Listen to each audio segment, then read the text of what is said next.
tinamaan ako sa ulo. Baligtad ako. Yung baril ko, yung aking BB Armalite na may M203, tumilapon gano'n, chok. Talaga, tinamaan ako sa ulo. Hinawakan ko yung tama sa ulo ko. Paghawak ko sa ulo ko, kalaki ng bukol. Bukol dito. Kalaki. Sabi ko, buhay ako. Alam mo yung tantad, yung may anting-anting. Yon ang testimony ni Senador Bato de la Rosa sa enkwentro nila sa NPA noon na natamaan siya sa ulo. Kala niya patay na umano siya. Pero di siya natablan. Buko lang ang naangkin niya dahil sa anting-anting ng tadtad. Nagpapasalamat siya sa Diyos dahil sa proteksyon na ibinigay. Una, sa konteksto ng simbahang Katoliko, pag anting-anting, di yan sa Diyos. Pag anting-anting, ay sa demonyo yan. At tandaan natin na pag makakuha tayo ng proteksyon galing sa demonyo, walang serbisyo na free. Sisingilin niya yan. Tatalakayin natin ito, samahan niyo.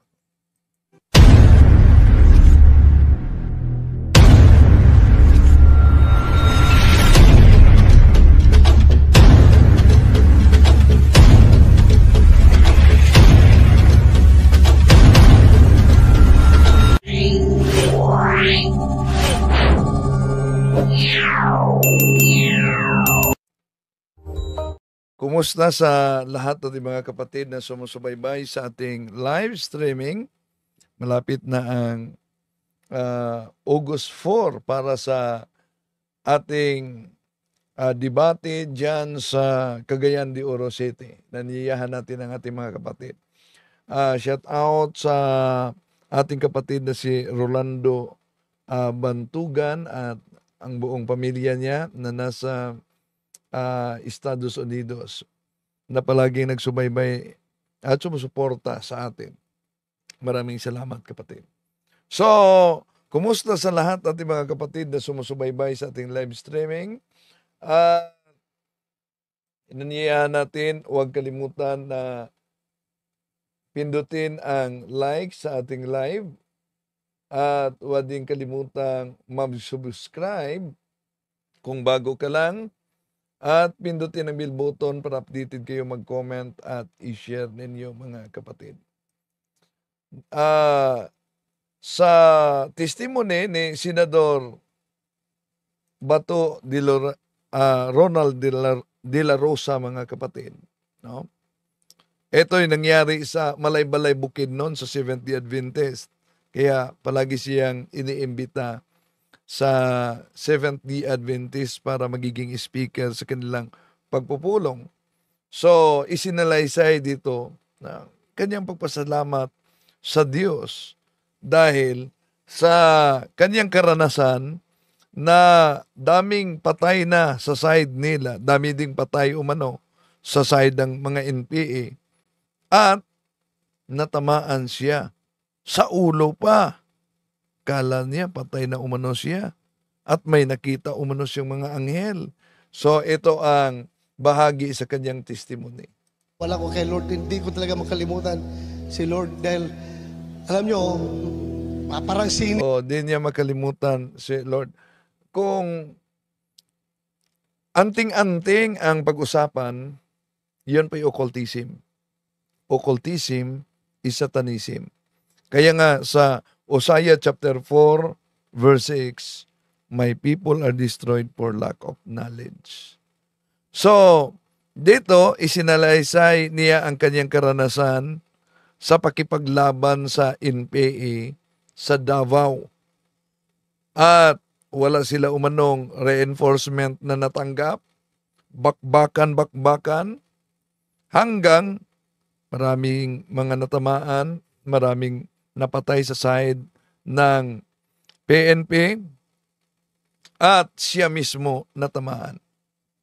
Ito buhay ko. Meron nangyari sa amin, Enkwentro kami sa mga NPA doon sa Davao Oriental. Napakaraming NPA na enkwentro namin. Nag-start yung gira namin madaling araw.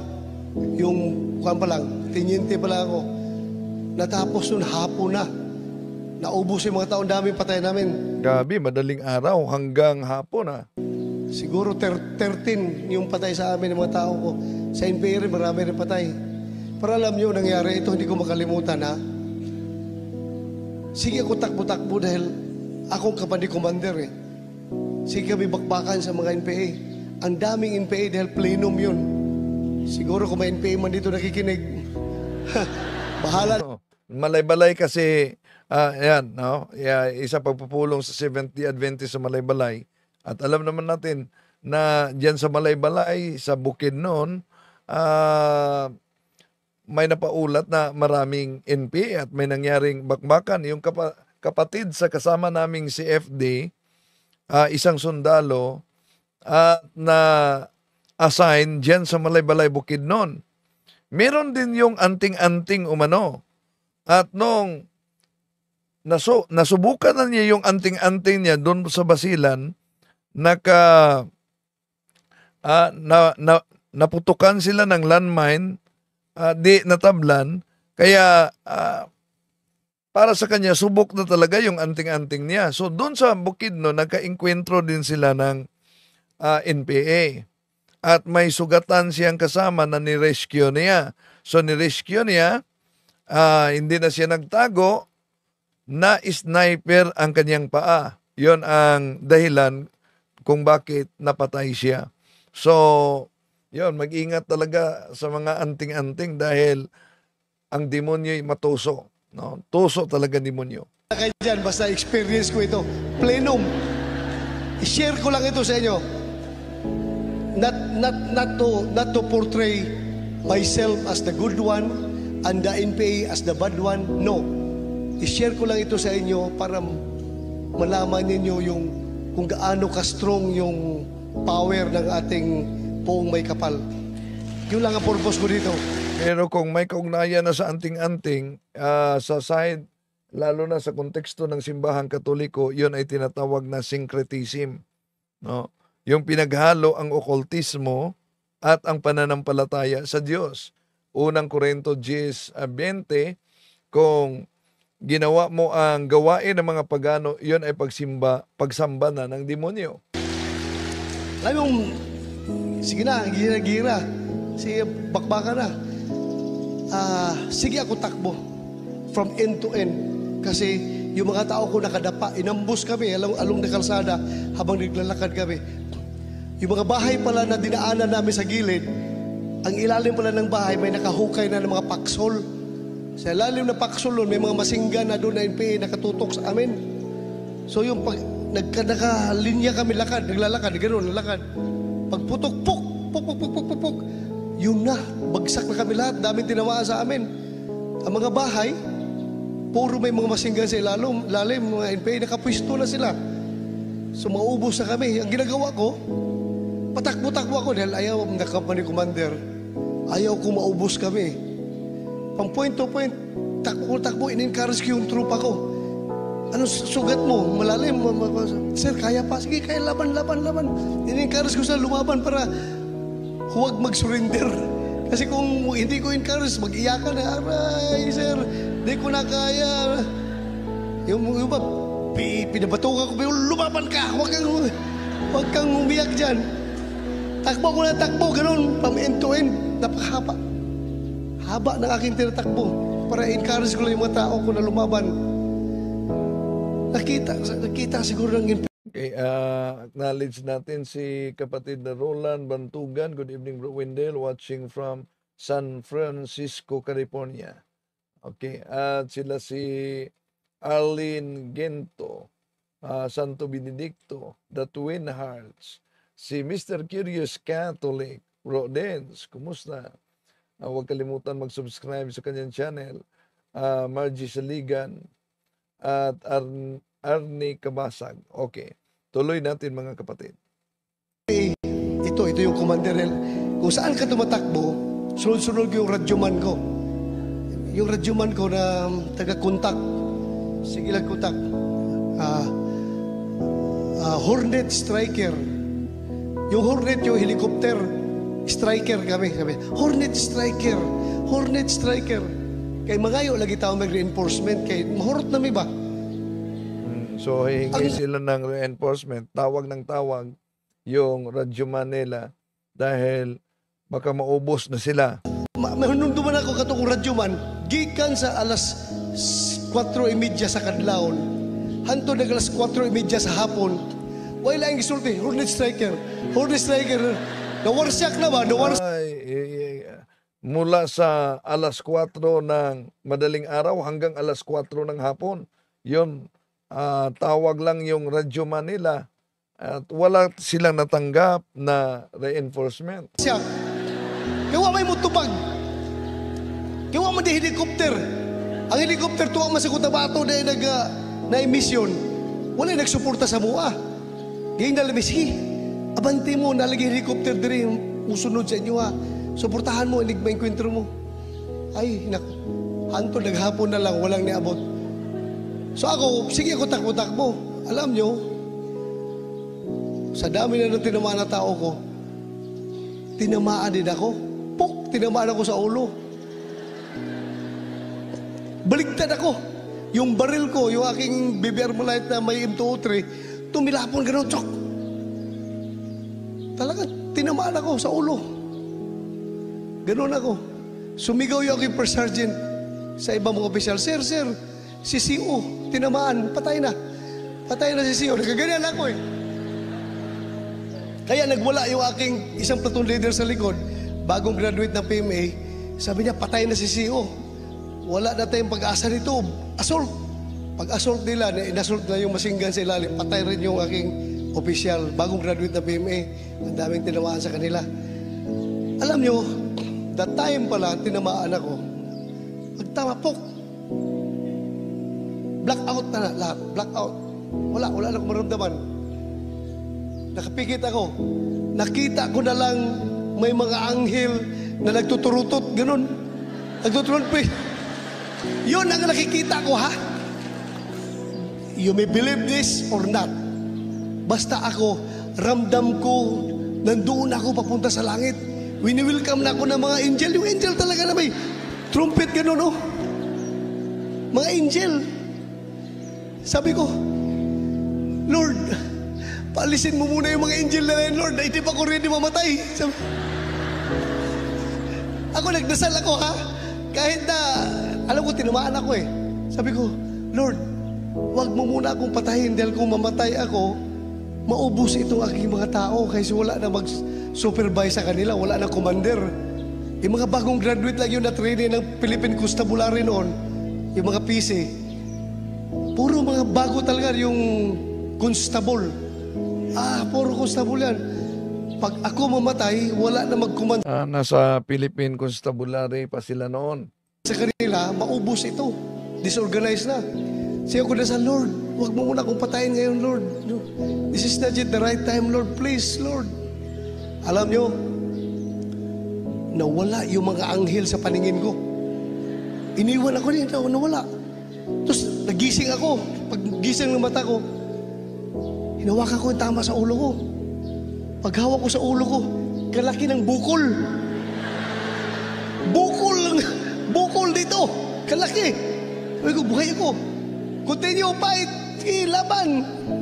Then, pagkatapos noon, sabi nung aking